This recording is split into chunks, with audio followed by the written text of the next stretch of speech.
सोलापूर शहर गुन्हे शाखेनं बनावट दिव्यांग प्रमाणपत्र रॅकेटचा पर्दाफाश करत सिव्हिल हॉस्पिटलशी संबंधित 3 कर्मचाऱ्यांना अटक केली आहे। या प्रकरणात आतापर्यंत एकूण 8 जणांना अटक करण्यात आली असून तपास सुरू आहे।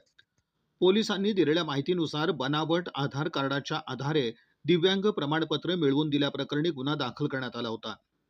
तपासादरम्यान सिव्हिल हॉस्पिटलमधील संगणक तसंच संबंधित कागदपत्र जप्त करण्यात आली आहेत।